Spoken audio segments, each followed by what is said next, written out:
ወራህመቱላሂ ወበረካቱሁ የዩቲዩብ ቻናሌ ተከታታዮች እንዴት ናችሁ? ሰላም ናችሁ ወይ? እኔ ደህና ነኝ አልሐምዱሊላህ።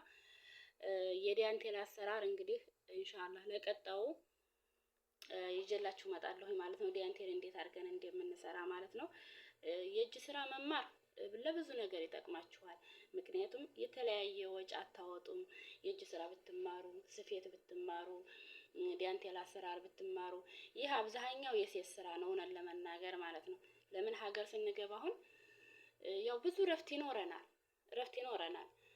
ቀን አካባቢ ላይ ቡና በምንጠጣበት ሰዓት፣ ረፍት በሚኖረን ሰዓት ቁጭ ብለን ዝም ብለን ስልክ ላይ ከመቀመጥ አንዳንድ ነገሮችን ብንሰራ በጣም ነው የሚጠቅመን። በእርግጥ እዛ ሀገር አረብ ሀገር ላይመቸን ይችላል።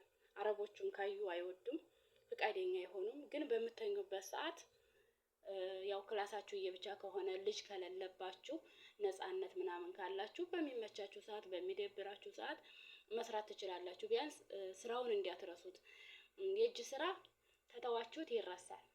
እኔ አሁን ረጅም ዓመት ስለሞላኝ ያው ብዙም አልረሳሁትም፣ ግን ለማስታወስ ሞክሬያለሁ። ግን ይረሳል፣ የእጅ ስራ ይረሳል እና ሀገር ስትገቡ ለራሱ በጣም ይጠቅማችኋል ማለት ነው። ጥሩ ነው። ለምን ከመግዛት ቤታችሁ ብትሰሩ አንደኛ በፈለጋችሁ ዲዛይን መስራት ትችላላችሁ፣ ቤታችሁን ማስዋብ ትችላላችሁ በፈለጋችሁት ማለት ነው። ግን የምነግራችሁ ነገር ምንድነው? የዚህ አይነት ሙያ ያላችሁ ልጆች ኢትዮጵያ ስትገቡ ክሩን ይዛችሁ ግቡ። ይህ አሁን የረከቦት ነው። በጣም ነው የሚያምረው ማለት ነው። በጣም ያምራል። አለው የእንትንም አለው የትሪም አለው፣ የረከቦትም አለው። ጠጊብ ነው። የጀበናውም አለው ማለት ነው። በጣም ነው የሚያምረው። ይሄ ለራሱ እንደዚህ አይነት ዲዛይን ሰራላችሁ። ይሄ ክሩ በጣም ነው እንትን ያለኝ ማለት ነው። ከዚህ የበለጠ ደግሞ ወፍራም ክሮች አሉ። ግን እነዛ ወፍራም ክሮች ለረከቦት ምናምን አይሆኑም። ለምን? በጣም እንትን ይላል። ወፍራም ሲሆን ብዙም ውበት አያመጣም። እነዚህ ቀጣጥኖቹ ግን በጣም ውበት አላቸው ማለት ነው። በእርግጥ እነዚህ ቀጣጥኖቹ እኔ አንዱን ጥቅል 6 ብር ምናምን ነው የገዛሁት። አሁን 7 ብር ከ50 ገብቷል መሰለኝ። 6 ብር ነበር የገዛሁት ማለት ነው። የኢትዮጵያ ውስጥ አንደኛ ብለው የሚሸጡት ነው። በዛ 6 ብር የምንገዛው አንደኛ ብለው ነው የሚሸጡት። ግን የኢትዮጵያውና የዚህ በጣም ልዩነት አለው። ልዩነቱ ምንድነው? አንደኛ አይነጭም፣ ሁለተኛ በጣም ጠንካራ ነው፣ ሶስተኛ እንደገና ደግሞ ስስ አይደለም። ስስ ክር አይደለም፣ በጣም ወፍራም ክር ነው። መስራት ትችላላችሁ፣ መለማመድ ትችላላችሁ። የግዴታ እንትን ማለት የለባችሁም። በአንድ ጊዜ እንወቅ ማለት ምናምን የለባችሁም፣ ግን መሞከር አለባችሁ። ይሄ ደግሞ ፈንዲሻ ይባላል ማለት ነው። የፈንዲሻ ስር ነው የሚባለው። እኔ በእንደዚህ አይነት ከለር ነው የሰራሁት። በነጩ ቢሆን ግን በጣም ያምራል። ነጭና አረንጓዴ ቢሆን በጣም ያምራል። ግን ሁሉም የራሱ እንትን አለው፣ የሚፈልገው ከለር አለ።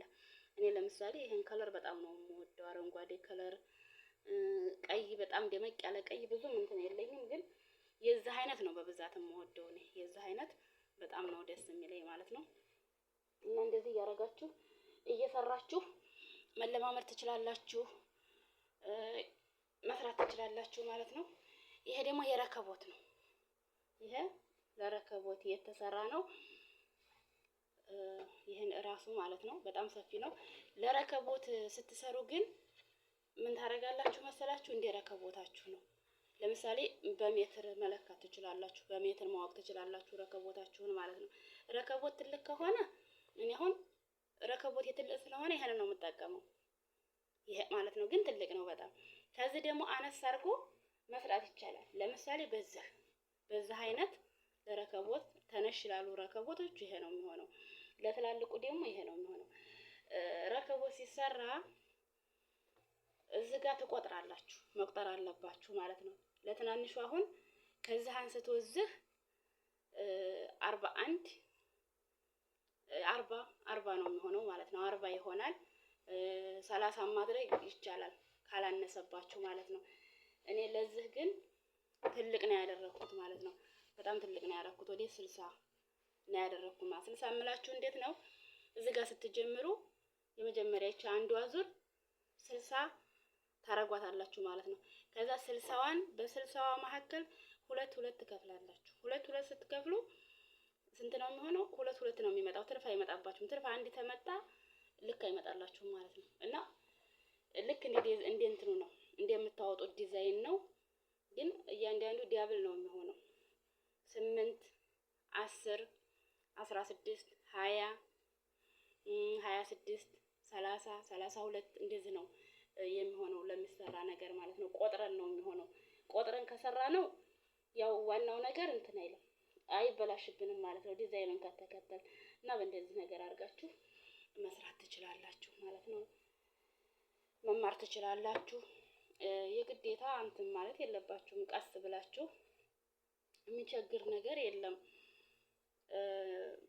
መዳሞቻችሁ ተገዙላችሁ ገዙላችሁ ነው። ካልገዙላችሁ ደግሞ ራሳችሁ ሂዳችሁ መግዛት ተቻላችሁ መግዛት ትችላላችሁ። ካልቻላችሁ ደግሞ እንትን ማለት ትችላላችሁ። ከሺኤን መጥለብ ትችላላችሁ። እንደውም ሺኤን ላይ ለራሱ ብዙ ውድ አይደለም። ያው ክሩ መምረጥ ትችላላችሁ። ብዙ አይነት ክሮች አሉ። ከለር አለው። ለሹራብ የሚሸጡ አሉ። አሁን ለሞሰብ ለረከቦት ከምንሰራው ዲያንቴል ጋራ ተመሳሳይ የሆነ ሺኤን ላይ የሚሸጥ አለ ማለት ነው።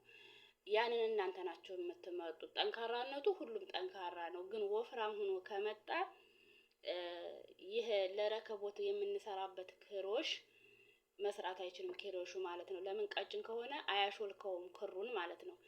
የግዴታ ክሮሽ መምረጥ አለብን ማለት ነው።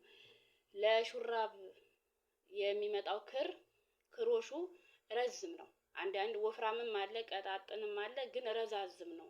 ለምን በሁለት ነው የሚሰፋው። ሹራብ አሁን በሁለት ነው የሚሰፋው። በሁለት ክሮሽ ማለት ነው። በግራና በቀኝ ተይዞ ነው የሚሰፋው። ይሄ የረከቦት ምናምን ግን አንድ ክሮሽ ነው የሚያስፈልገው። አንዷ ክሮሽ አሉ 2 ቁጥርም 3 ቁጥርም 1 ቁጥርም አሉ። አንዷ ቁጥር ግን በጣም ቆንጆ ናት።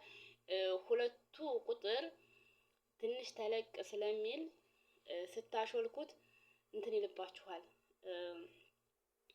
የሆነ ክፍት ያደርግባችኋል ማለት ነው። ክፍት ካደረገው ደግሞ በኋላ ላይ እንትን ይላል ይመነዘራል። የመመንዘር ነገር አለው። ጥቅጥቅ ብሎ አይሰራላችሁም ማለት ነው።